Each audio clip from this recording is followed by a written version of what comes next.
Welcome to IBFU. I'm Coach, and I be fed up. Now, today I'm going to talk about education. And I be fed up with all these people in Washington trying to develop a whole population of uneducated people. And they're trying to destroy our education system. Now, I'm going to read a couple things to you before I get started into my dialogue, but only a virtuous people are capable of freedom.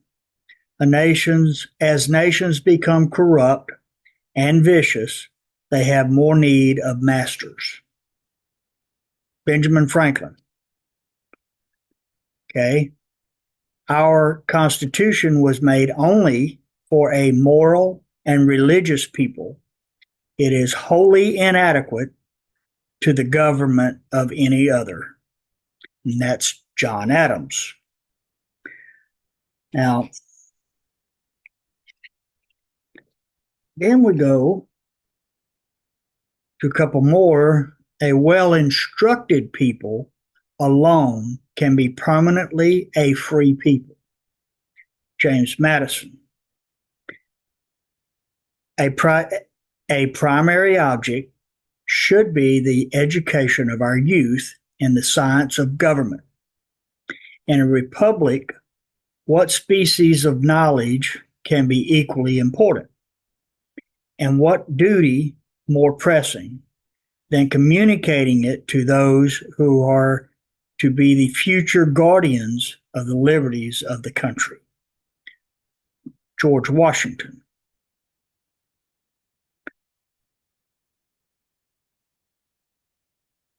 Now, when you look at these things and look at our forefathers and some of the things that they wrote about and that they talked about, sometimes I wonder if they had a time machine and they came till now and looked at what's going on and then went back and wrote about it and gave us warnings about what's happening now.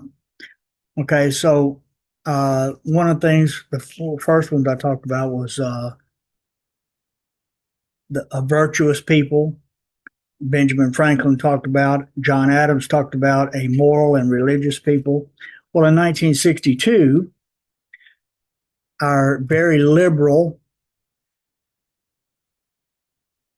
Supreme Court justices determined that it was unconstitutional for us to have prayer in school.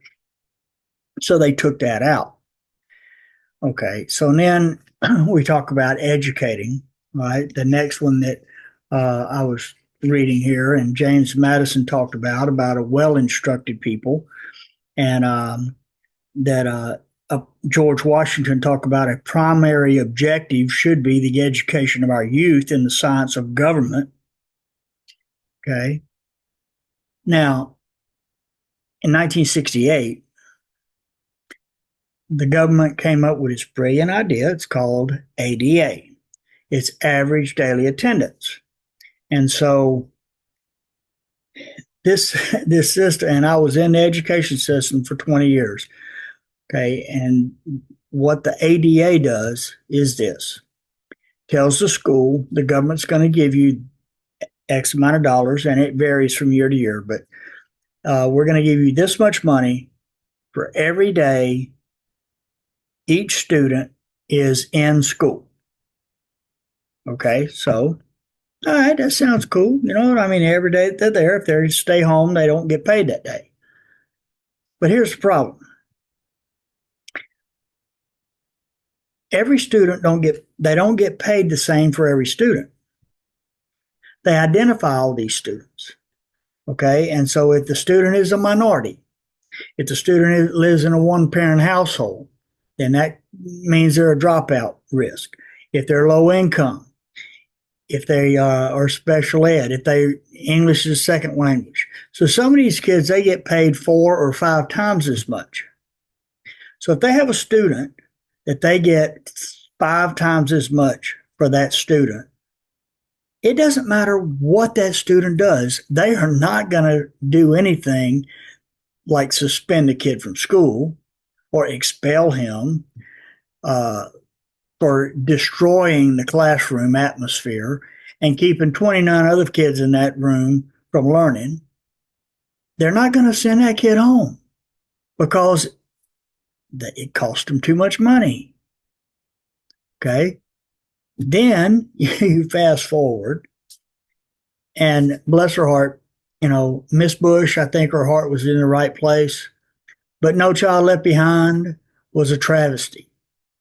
And the concept of No Child Left Behind is very good. The problem is it doesn't work because you have students that are performing at this level and you have students performing at this level. Okay. The idea of No Child Left Behind is to bring these students up to here. And that's a noble goal. The problem is what really happens is that you wind up bringing these kids down to here. And that's what happens. And every time the government gets involved in what's going on in the classroom, it gets worse. And I'd be fed up with them people in Washington because I don't believe for a second that they don't understand that. All right, because those people are very educated and they know what our forefathers had to say about this, and they understand that an uneducated people is easier to control, and that a people that is no longer moral, okay, the more they corrupt, the more they need masters. Okay, so it's all by design. And the government, now this is classic, okay? The government, when I was in the classroom, government always said, everything that we did said, government regulation says that everything you do has to be data driven. So what does that mean? That means you do research and you look at what people have studied these things and what people have, doing these studies have determined is best practices. Well, the research says the closer to the classroom decisions are made, the better it is for the student. So what does the government do? They set up everything to make all the major decisions in Washington, which is the farthest away from the classroom they can get. And they don't even follow their own rules because their rules say you got to make decisions as close to the classroom as you can, but they make them as far away as they can possibly get them. Because Washington, D.C. is the farthest away from the classroom that you can get and make decisions about the classroom. So they know what the research says because they told us what the research said and what we had to do based on the research. But then they do the exact opposite, which tells you that it's deliberate. And I'll be fed up with them. And I'll give you some examples. And it talks, one of the things I read about was particularly, let's see, George Washington talked about the education of our youth in the science of government. Okay, go back a few years ago, and I'm talking to this young lady. She is, at the time, I don't know, 16 years old or something, and she doesn't like Trump. And it was like right around New Year's or something. And I don't know, she got talking about all this stuff. And she said, well, at least we're rid of Trump. And I looked at her, I said, okay, we're rid of Trump. Now, what is that supposed to mean? She said, well, at least he's not president anymore. And I said, okay, I'm a little confused. Why is he not president anymore? And she said, well, because he was impeached. I laughed and I said, darling, you do know that he is still president. She said, no, he can't be. I said, why can't he be? She said, because he's been impeached. And I said, okay, you do realize that the vote was taken in the House to impeach him. She said, yeah, and he's not president anymore. I said, no, until they take it to the Senate votes by 2/3 margin, which they absolutely cannot get. And then they have to decide that they want to remove him from office, which they will not do because they do not have the votes to do it. But no, but he was impeached. And that just shows you what's wrong with our education system. I mean, this girl's in high school. She ought to know at least enough about the government to know that impeachment doesn't mean that anything until it goes to the Senate, and that there's a lot of stuff that has to happen before that can even take place. And that's basic government.